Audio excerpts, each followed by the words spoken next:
Hello friends, welcome to gate exchange. अपन बात करें तो ईएमटी को, और ईएमटी के अंदर आप हमें मोस्ट इंपॉर्टेंट टॉपिक पढ़ने वाले हैं, ओब्लिक इंसिडेंस, जो कि मोस्ट इंपॉर्टेंट और सबको हार्ड लगता है। पता नहीं इसमें ऐसा क्या जो हार्ड लगता है, सबसे इजी टॉपिक अपने लिए बनने वाला है।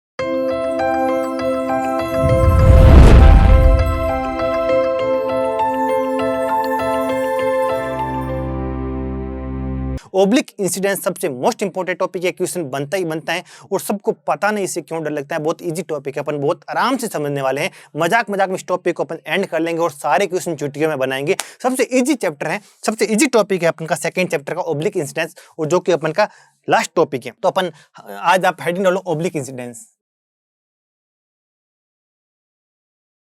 लास्ट लेक्चर में अपने कंप्लीट किया था नॉर्मल इंसिडेंस। अगर कोई यूनिफॉर्म प्लेन वेव किसी इंटरफेस, अगर मीडियम के, तो एक मीडियम से ट्रेवल करती हुई नॉर्मली किसी दूसरे मीडियम इंटरफेस पे इंसिडेंस होती है, वो कंडीशन अलग होती हैं। ये होती हैं ओब्लिक इंसिडेंस। अगर मेरी वेव किसी एंगल पे इंसिडेंस होगी तो उसको ओब्लिक इंसिडेंस बोलेंगे, और नॉर्मल इंसिडेंस अगर 90 डिग्री पे इंसिडेंस होगी तो उसको बोलेंगे नॉर्मल इंसिडेंस। और अगर किसी एंगल पे, थीटा एंगल पे इंसिडेंस होगी तो उसको बोलेंगे ओब्लिक इंसिडेंस। बहुत ही आसान टॉपिक है, बहुत ही इजी, कोई रॉकेट साइंस नहीं है, बड़ा इजी से। थोड़ी वेक्टर आपकी अच्छी होनी चाहिए, ये क्वेश्चन सारे बनने वाले हैं। अपन ज्यादा डेरिवेशन में घुसेंगे नहीं, बहुत ही कम डेरिवेशन रखेंगे, और आपको मैं बताऊंगा वेव इक्वेशन को कैसे लिखा जाता है, कैसे वेव इक्वेशन की डायरेक्शन को लिखा जाता है, कैसे सोचा जाता है। वो इसमें सोच है, इसमें ज्यादा फॉर्मूले नहीं है, एक दो फॉर्मूले जो अपन निकाल देंगे अभी, और उससे ज्यादा कोई रॉकेट साइंस नहीं है इसके अंदर। तो देखो, ओब्लिक इंसिडेंस की बात करूंगा।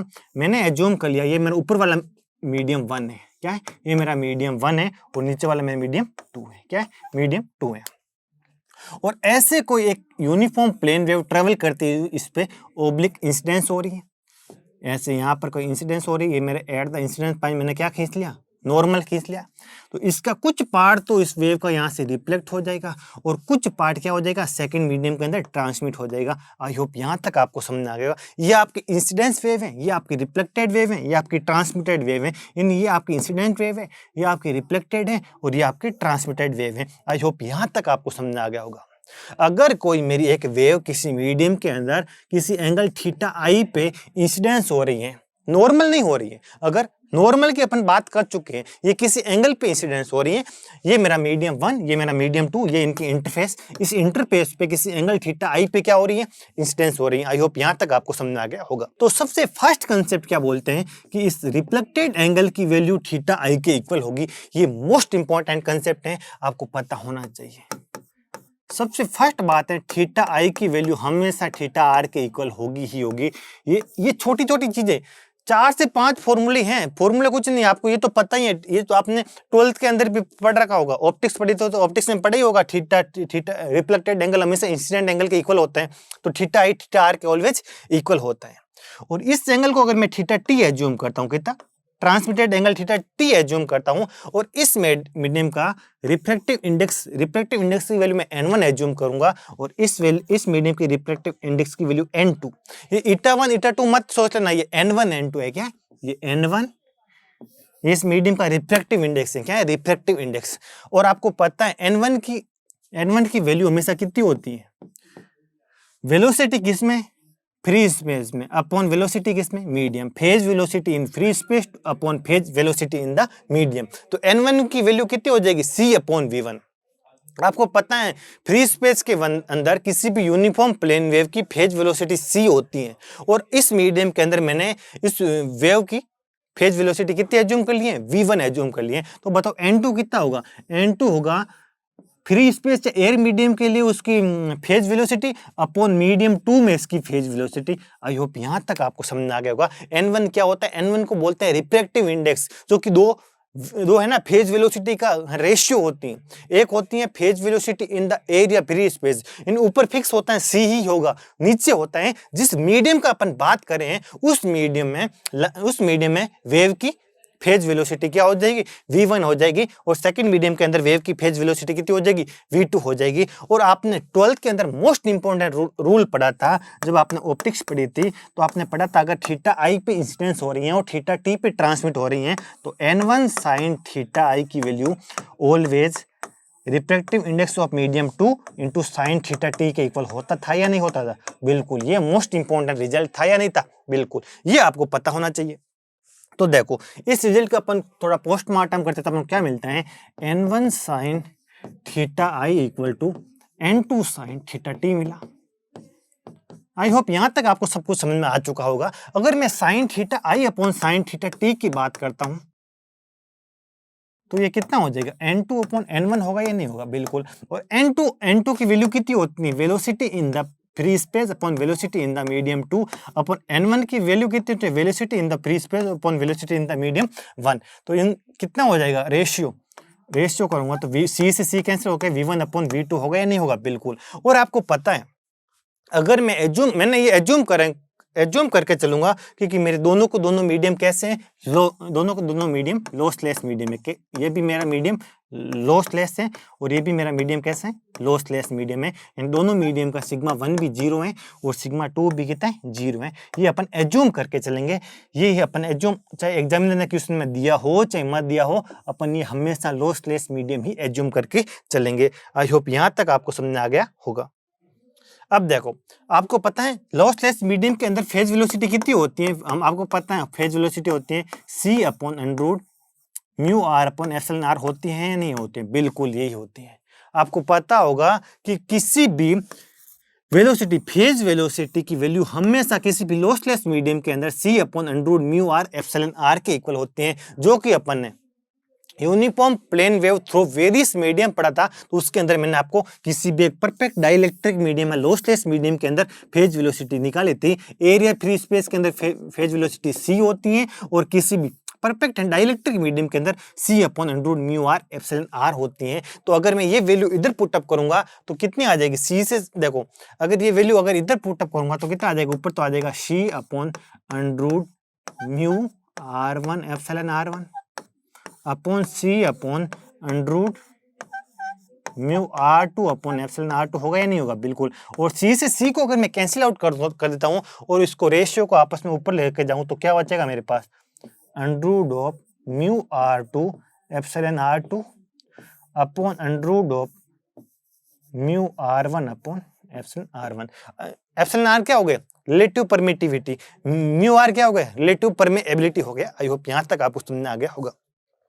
और एग्जामिनर ज्यादातर आपको मीडियम कैसा देगा, नॉन मैग्नेटिक मीडियम देगा। कैसा देगा, ये मीडियम 1 भी आपको नॉन मैग्नेटिक देगा और सेकंड भी नॉन मैग्नेटिक ही देगा। यानी 99% ये एज्यूम करके चलो 100% वो आपको नॉन मैग्नेटिक मीडियम ही देगा। जब आपका मीडियम नॉन मैग्नेटिक होगा तो mu r1 equal to mu r2 की वैल्यू कितनी हो जाएगी, 1 हो जाएगी। यानी रिलेटिव परमेएबिलिटी की वैल्यू कितनी हो जाएगी, 1 हो जाएगी। तो यहां से अपना आंसर कितना आ जाएगा, यहां से अपन का आंसर आ जाएगा under of epsilon r2 upon under of epsilon r1 होगा या नहीं होगा, बिल्कुल यही तो आएगा आपको। इससे क्या हो जाएगा, कैंसिल आउट हो जाएगा, दोनों की वैल्यू 1 1 हो जाएगी तो आपस में कैंसिल हो जाएंगे। आई होप यहां तक आपको समझ में आ गया होगा। और अगर इस इक्वेशन में मैं अगर ऊपर नीचे एप्सिलॉन नोट से मल्टीप्लाई कर दूं तो कुछ प्रॉब्लम तो नहीं होगी ना, नहीं होगी, बिल्कुल नहीं होगी। तो आपको पता है epsilon note into epsilon r2 की वैल्यू किसके इक्वल होगी, मीडियम 2 की परमिटिविटी के इक्वल होगी या नहीं होगी, ये हो जाएगी मीडियम 2 की परमिटिविटी। तो देखो epsilon r2 into epsilon note की वैल्यू एप्सिलॉन 2 के इक्वल हो जाएगी, epsilon r1 into epsilon note की वैल्यू एप्सिलॉन 1 के इक्वल हो जाएगी। आई होप यहां तक आपको समझ में आ गया होगा। ये पूरा आपको डेरिवेशन आना चाहिए, समझ में आना चाहिए। आपको कोई भी कंडीशन दे, अगर नॉन मैग्नेटिक मीडियम अगर नहीं दे तो ये फॉर्मूला यूज कर देना। और अगर कुछ भी सब कुछ फाइंड आउट कर देगा, आपको रिफ्रैक्टिव इंडेक्स दे तो ये फॉर्मूला यूज कर देना। और आपको मैक्सिमम केस में यही मिलेगा, एप्सिलॉन 2 अपॉन एप्सिलॉन 1। तो देखो अपन के पास क्या मिला, साइन थीटा आई अपॉन साइन थीटा टी की वैल्यू अपन के पास निकल के आई है under root of epsilon 2 upon epsilon 1। अब देखो आपने पढ़ा होगा TIR, ऑप्टिक्स का वही कंसेप्ट, टोटल इंटरनल रिफ्रैक्शन, ये आपने पढ़ा होगा। टोटल इंटरनल रिफ्लेक्शन आपने पढ़ा होगा, वो का वो कंसेप्ट इधर मैं लगाता हूं कि थीटा आई की वैल्यू अगर थीटा IC के इक्वल है तो उस टाइम मैं एज्यूम करता हूं कि थीटा टी की वैल्यू कितनी होती है, 90 डिग्री हो जाती है। क्या हो जाती है, थीटा टी की वैल्यू 90 एंगल, और इसको बोला जाता है क्रिटिकल एंगल। क्या बोला जाता है, क्रिटिकल एंगल। तो क्रिटिकल एंगल की वैल्यू कितनी मिलेगी अपन को, थीटा IC। तो थीटा टी तो कितना हो गया 90, तो इसकी वैल्यू कितनी हो जाएगी, under root of epsilon 2 upon epsilon 1। ये आपका मोस्ट इंपॉर्टेंट कंसेप्ट है। और आपको पता है कि साइन थीटा की वैल्यू 1 से बड़ी नहीं हो सकती है, हमेशा 1 से छोटी होगी। इसका मतलब क्या हो सकता है कि एप्सिलॉन 2 की वैल्यू एप्सिलॉन 1 से बड़ी नहीं हो सकती है, वरना इधर तो ये बोल रहा है कि मैं 1 से बड़ा नहीं हो सकता हूं, और तो इधर की क्वांटिटी भी तो 1 से छोटी होनी चाहिए। मतलब इसके लिए क्या कंडीशन होनी चाहिए कि एप्सिलॉन 2 की वैल्यू एप्सिलॉन 1 से छोटी होगी, तभी ये कंडीशन अप्लाई होगी। यानी जिस मीडियम से वेव ट्रेवल करके, मान लो इस मीडियम से वेव ट्रेवल करके दूसरे मीडियम में एंटर हो रही है, तो इस मीडियम की परमिटिविटी इस मीडियम की परमिटिविटी से ज्यादा होनी चाहिए। ये मीडियम डेंसर होना चाहिए, मतलब in the term of permittivity.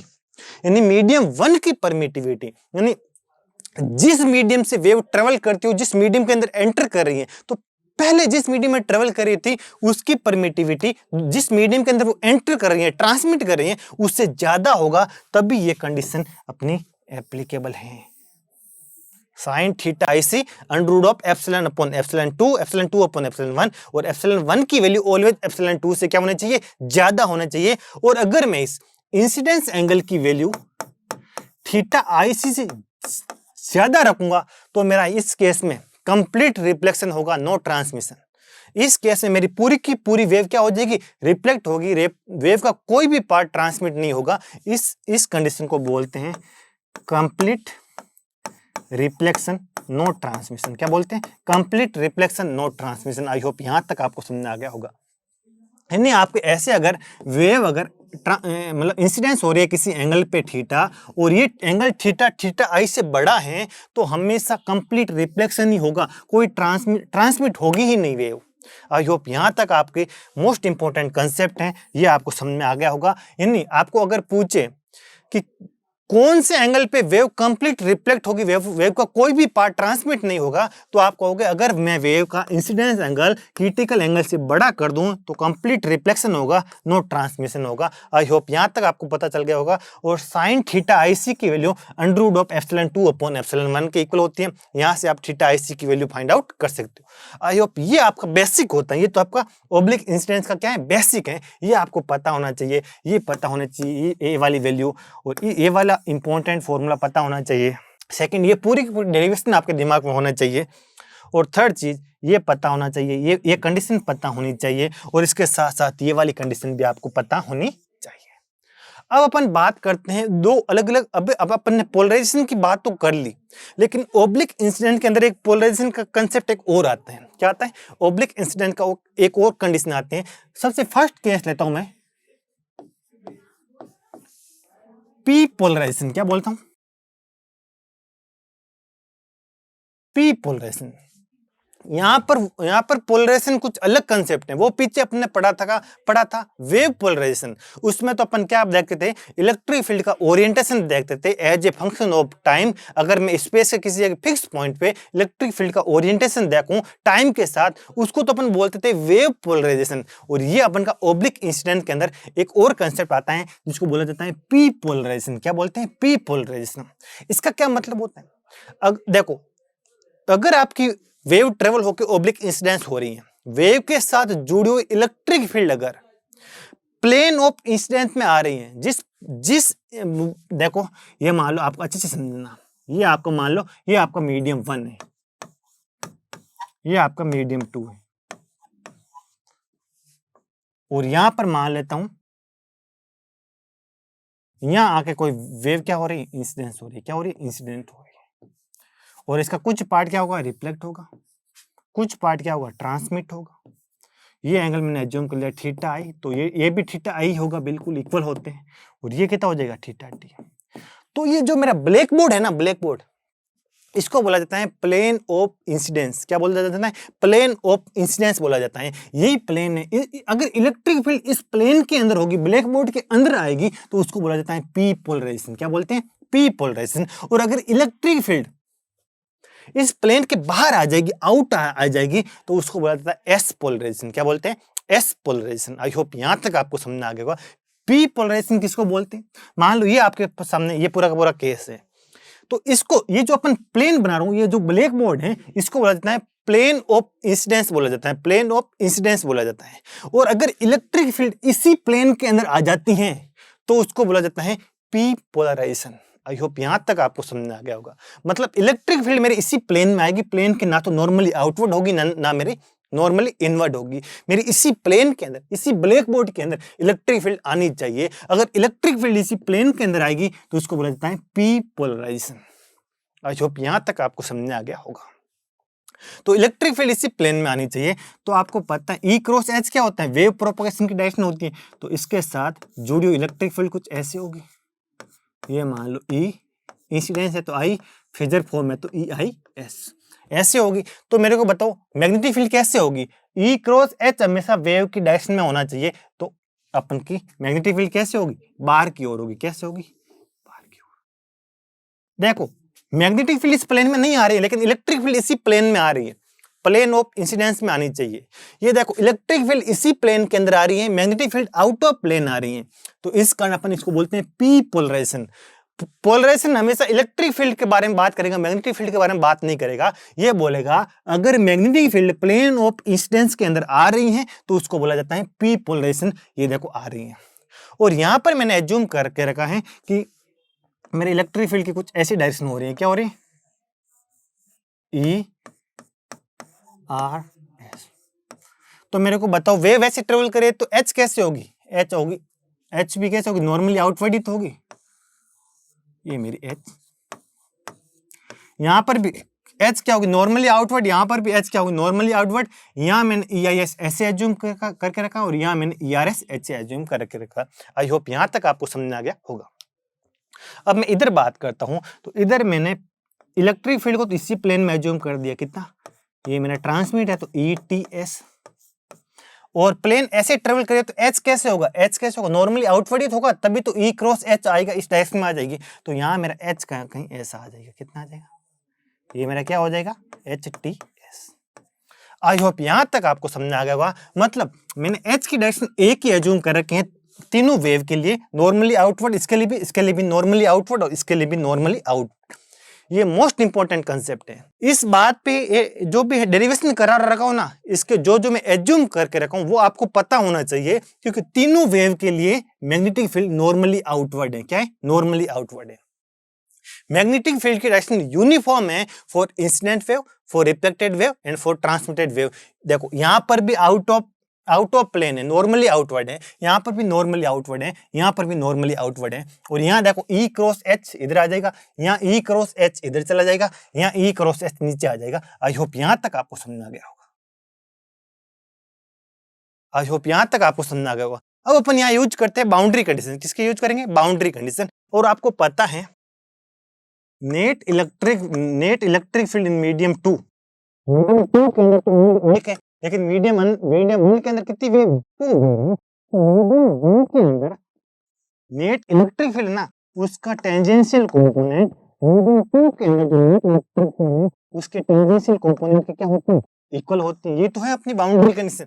आपको बाउंड्री कंडीशन मैंने बताई थी इलेक्ट्रिक फील्ड के लिए। एट द बाउंड्री पे क्या होता था, मीडियम 1 के अंदर जो भी नेट इलेक्ट्रिक फील्ड है उसका टेंजेंशियल कंपोनेंट मीडियम 2 के अंदर जो नेट इलेक्ट्रिक फील्ड है उसके टेंजेंशियल कंपोनेंट के इक्वल होना चाहिए। ये अपनी बाउंड्री कंडीशन है for electric field. I hope यहां तक आपको समझ आ गया होगा।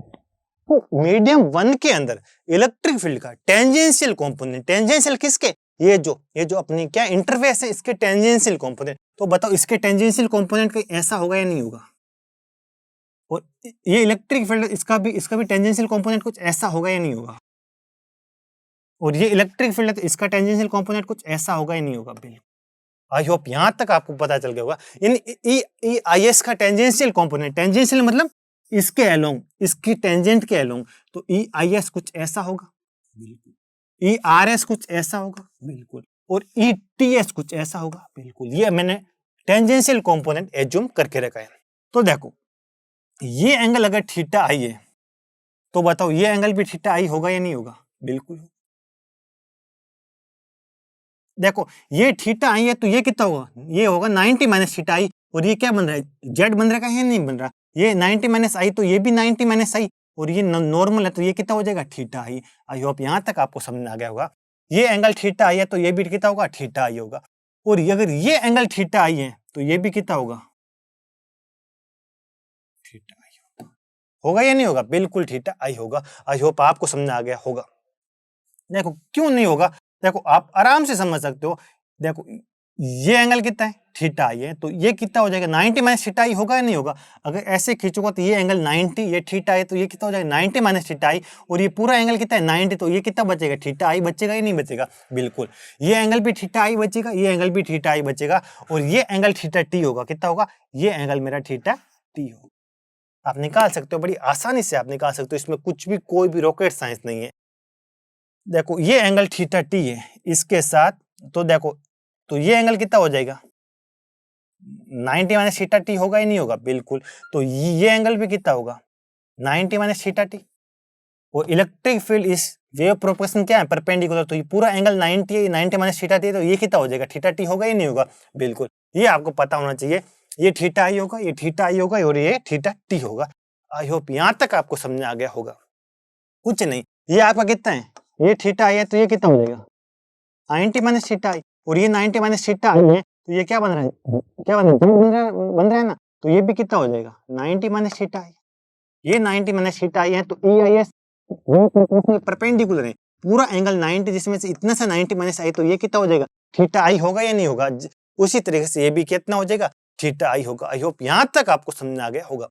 तो बताओ, इसका एम्पलीट्यूड मैंने एज्यूम कर रखा है, इसके एम्पलीट्यूड को मैंने एज्यूम कर लिया ई आई नॉट, क्योंकि मेरे को ओनली एम्पलीट्यूड में इंटरेस्ट है। वेव इक्वेशन मैं आपको लिखना सिखा दूंगा, उसमें कोई रॉकेट साइंस नहीं है। आपका इंटरेस्ट अभी ओनली एम्पलीट्यूड मेरे को, इसका एम्पलीट्यूड मैंने एज्यूम कर दिया ई आर नॉट। कितना? E r naught. और इसका एम्पलीट्यूड मैंने एज्यूम कर रखा है ई टी नॉट। कितना एज्यूम कर रखा है? E t naught. I hope यहां तक आपको समझ आ गया होगा। तो बताओ, इसका एम्पलीट्यूड अगर ई आई नोट है, तो इसका है टेंजेंशियल कंपोनेंट इधर की ओर कितना हो जाएगा? ई आई नोट कोस थीटा आई होगा नहीं होगा? बिल्कुल होगा। सेकंड देखो, इसका एम्पलीट्यूड कितना? ई आर नोट, तो ये कंपोनेंट कितना हो जाएगा? E are naught cos theta i. लेकिन इसकी डायरेक्शन और इसकी डायरेक्शन आपस में ऑपोजिट है, तो अब बताओ मेरा नेट कितना हो जाएगा? E are naught cos theta आई होगा या नहीं होगा? टेंजेंशियल कंपोनेंट मैं इसको ले रहा हूँ, क्यों ले रहा हूँ? इसकी डायरेक्शन भी ऐसी है, ये और ये आपस में इक्वल होंगे, लेकिन इसकी डायरेक्शन इसके ऑपोजिट है, तो इसका इफेक्ट इसमें से क्या होगा? आई होप यहाँ तक आपको समझ आ जाएगा। और इसका एम्पलीट्यूड ई टी नोट है, तो इसका टेंजेंशियल कंपोनेंट कितना हो जाएगा? ई T naught cos theta T हो जाएगा। कितना हो जाएगा? ई T naught cos theta T हो जाएगा। और ये मेरी इक्वेशन नंबर बन जाएगी 1।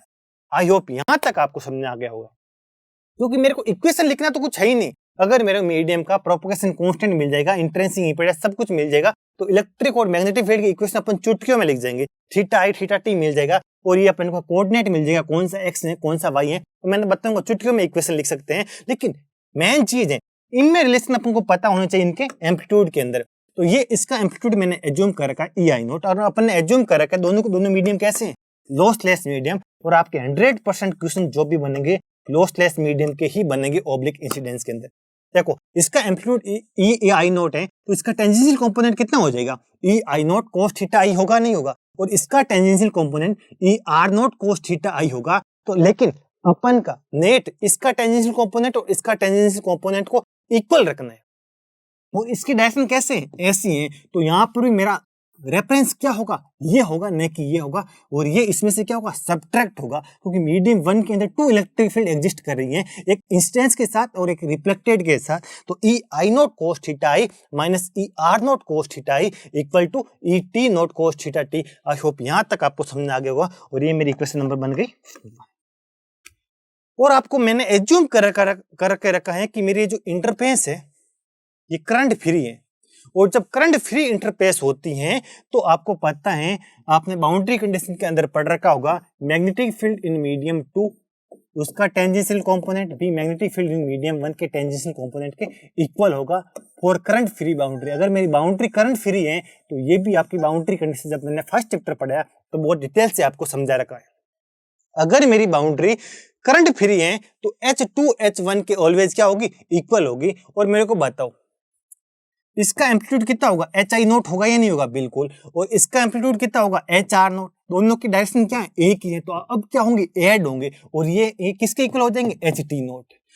ये देखो, ये क्या है? बाउंड्री के क्या है? पैरेलल तो है, नॉर्मल कंपोनेंट है, ऐसे बाहर की ओर है, तो मेरे को बताओ बाउंड्री के पैरेलल कंपोनेंट तो है, मतलब बाउंड्री के टेंजेंशियल कंपोनेंट ही तो है एच आई नोट। ये एच आर एस मतलब आउट ऑफ प्लेन है, नॉर्मली आउट ऑफ प्लेन है, मतलब बाउंड्री के क्या है, पैरेलल है, मतलब बाउंड्री के क्या है, टेंजेंशियल है।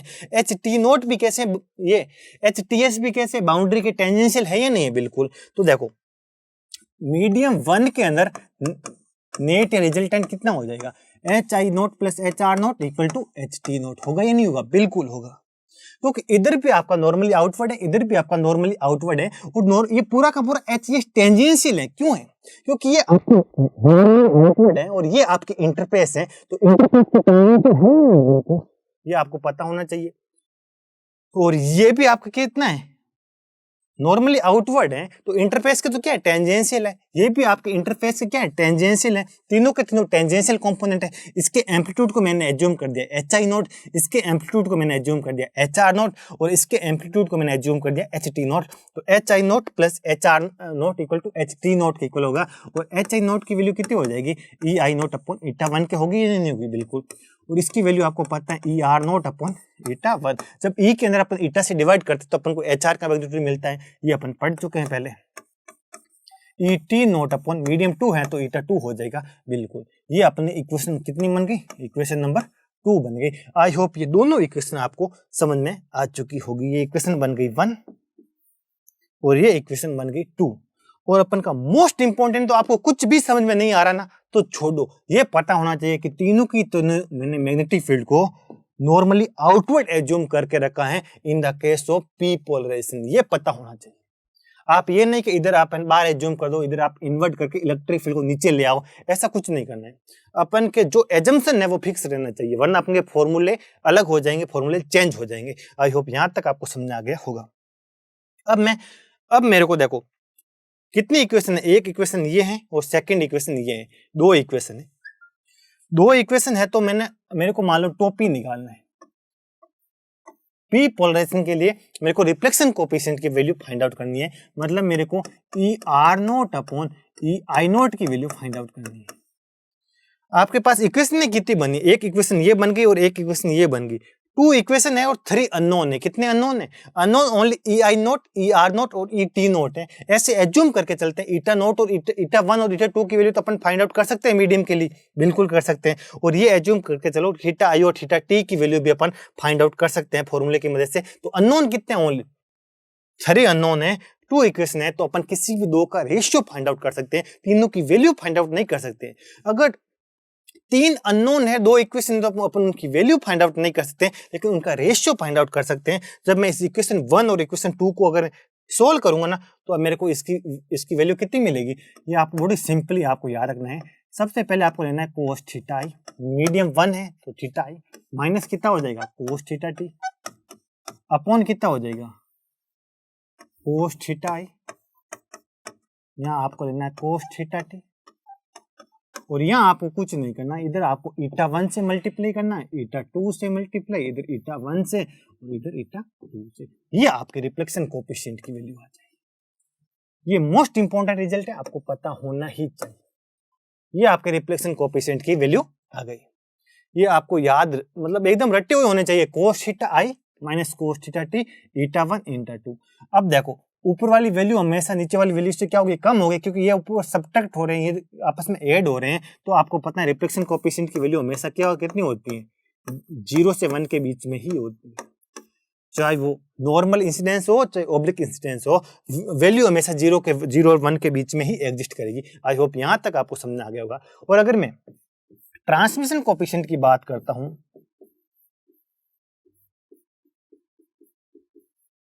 तो देखो उस टाइम मेरे को वैल्यू मिलेगी 2 eta 2 cos theta I upon eta 1 cos theta I plus eta 2 cos theta T मिलेगा। आई होप यहां तक आपको समझ आ गया होगा। ये भी आपका मोस्ट इंपॉर्टेंट रिजल्ट है, ये भी आपको पता होना ही चाहिए।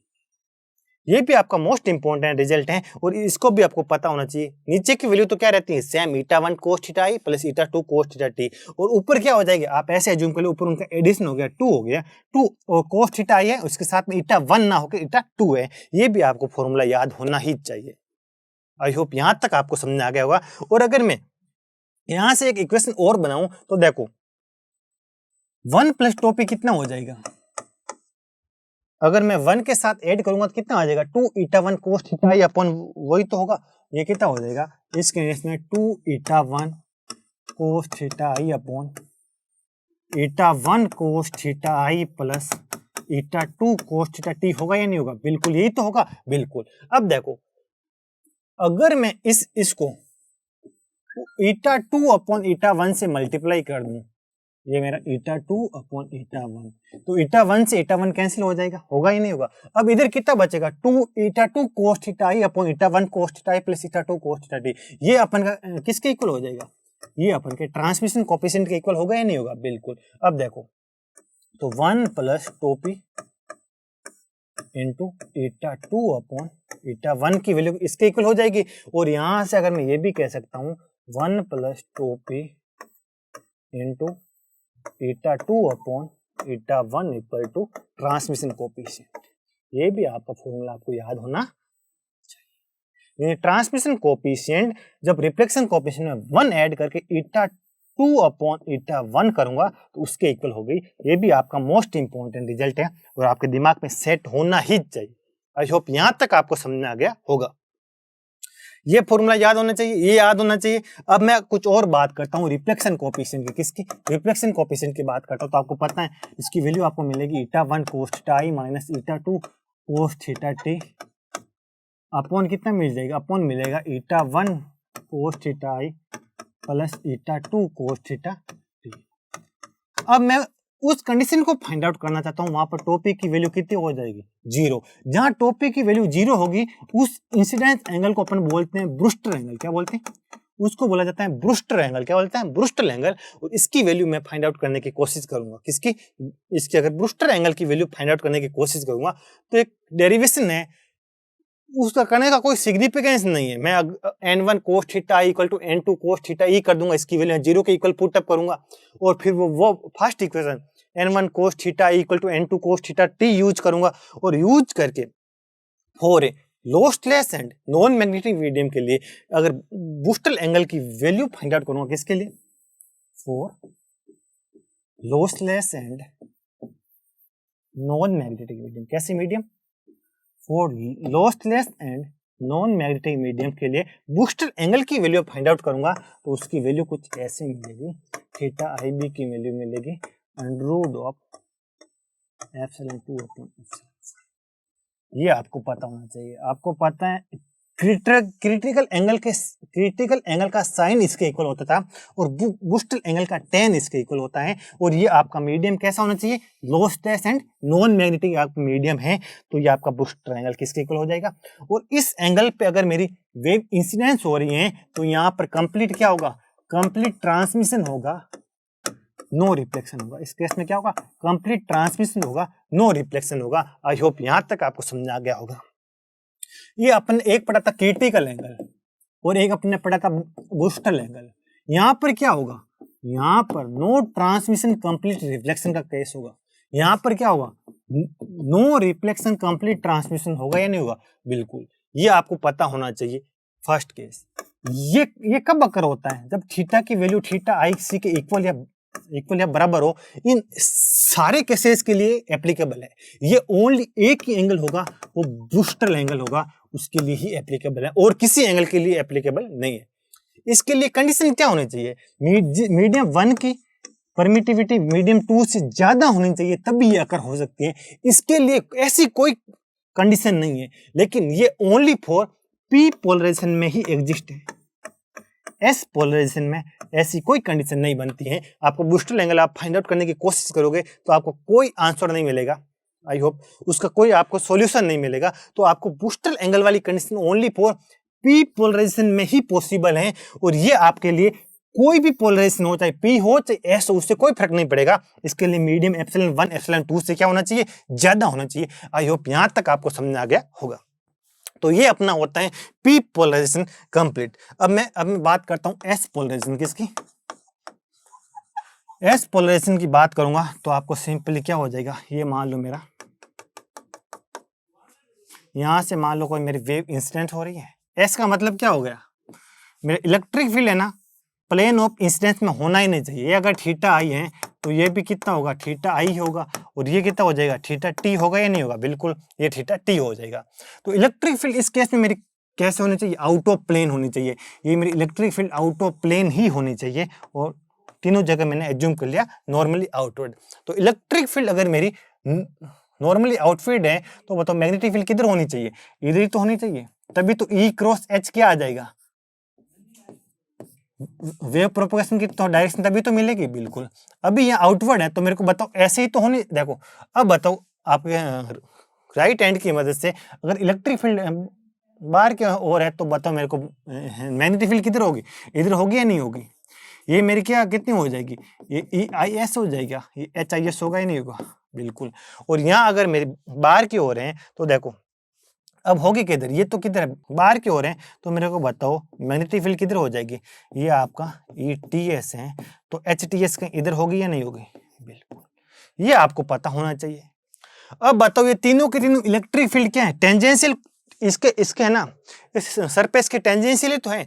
अगर तो मैं मीडियम 1 के अंदर नेट इलेक्ट्रिक फील्ड का टेंजेंशियल मीडियम 2 के अंदर नेट इलेक्ट्रिक फील्ड के टेंजेंशियल के इक्वल करूंगा तो मेरे को एक इक्वेशन क्या मिलेगी, इसके एम्पलीट्यूड को मैं अगर ई आई नोट एज्यूम करूंगा तो ये और ये तो आपस में क्या होंगी, एड होंगी, क्योंकि एक ही डायरेक्शन में। तो E I naught plus E are naught, और इसका एम्पलीट्यूड कितना है, ई टी नोट है, तो किसके इक्वल हो जाएगी, ई टी नोट के इक्वेशन हो जाएगी, और ये मेरी इक्वेशन बन जाएगी 1। और अगर मेरी ये बाउंड्री क्या है, चार्ज फ्री है, तो इसका टेंजेंशियल कंपोनेंट किसका, मैग्नेटिक फील्ड का टेंजेंशियल कंपोनेंट हमेशा क्या होगा, इक्वल होगा। इसका टेंजेंशियल कंपोनेंट कहीं इधर होगा और इसका टेंजेंशियल कंपोनेंट कहीं इधर होगा। ये अगर एंगल थीटा आई है तो ये भी कितना थीटा आई ही होगा, आप निकाल के देख लेना। और अगर ये एंगल थीटा आई है तो ये भी कितना थीटा आई ही होगा। और ये एंगल थीटा टी है तो ये एंगल भी थीटा टी ही होगा। तो देखो इसका अगर amplitude H I naught assume करूंगा तो इसका ये कंपोनेंट कितना आ जाएगा, H I naught cos of theta I. और इस ये और ये आप ऑपोजिट डायरेक्शन में है तो इसका एम्पलीट्यूड कितना आ जाएगा, ये आपस में क्या होंगे, सब्ट्रैक्ट होंगे। H R naught cos theta I equal to इसका कितना आ जाएगा, H T naught cos theta T होगा या नहीं होगा, बिल्कुल H T naught cos theta T. और इस इक्वेशन में अगर एच ई नोट की जगह मैं ये भी तो लिख सकता हूँ, E I naught upon eta 1 minus E are naught upon eta 1, और यहां से अपना कोस थीटा आई बार क्या आ जाएगा, कॉमन आ जाएगा, और यहाँ कितना बचेगा, ई टी नोट अपॉन ईटा 2 कोस थीटा टी बचे, क्या नाम बचेगा, कोस थीटा टी। ये मेरी इक्वेशन नंबर कितनी होगी, 2 होगी। मैंने कुछ नहीं किया, बाउंड्री कंडीशन अप्लाई किया ओनली, यानी मीडियम 1 के अंदर नेट इलेक्ट्रिक फील्ड का टेंजेंशियल कंपोनेंट इलेक्ट्रिक फील्ड का मीडियम 2 के अंदर नेट इलेक्ट्रिक फील्ड के टेंजेंशियल कंपोनेंट के इक्वल कर दिया।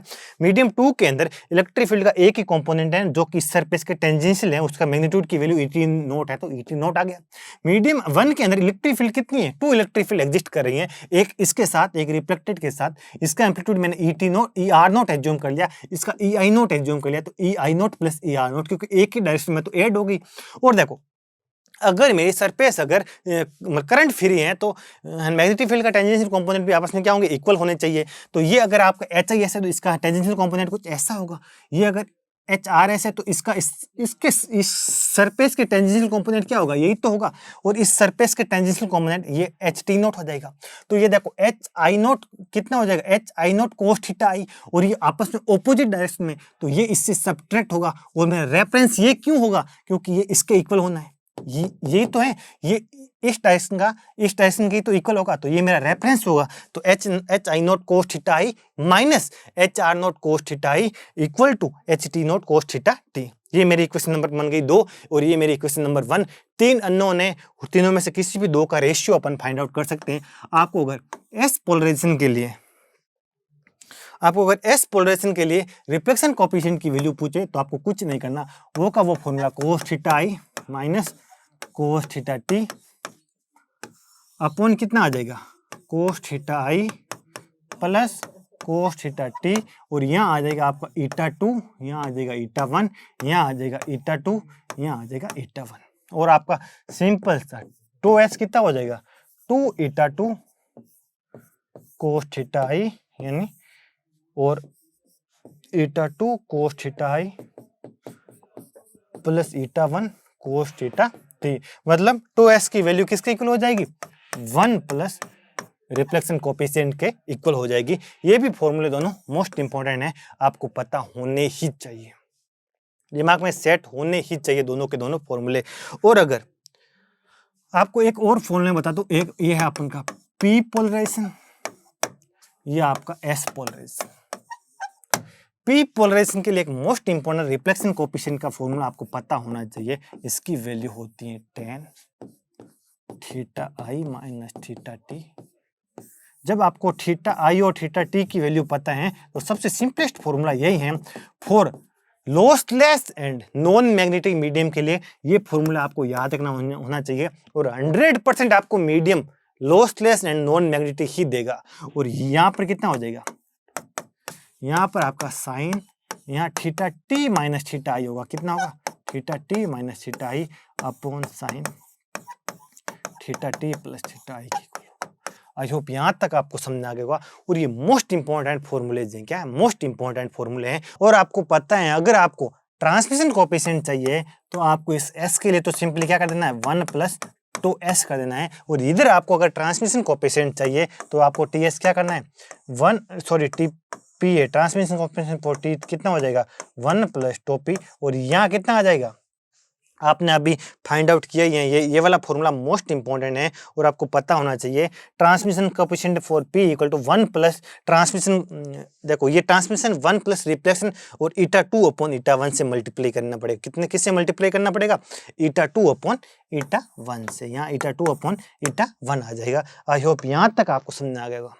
ये अपन का कंप्लीट होता है S polarization and P polarization, और इस पे बहुत अच्छे अच्छे क्वेश्चन अपन करने वाले हैं सारे, लेकिन इसलिए आपको पूरे फॉर्मूले पे थोड़ी बहुत कमांड होनी चाहिए और अपने क्या क्या एज्यूम करके रखा है वो चीजें आपके दिमाग में सेट होनी चाहिए, तब ये चैप्टर अपने लिए बहुत ईजी बन जाएगा। आई होप ये लेक्चर आपको समझ में आ गया होगा। तो इस लेक्चर के लिए इतनी, तो थैंक यू सो मच।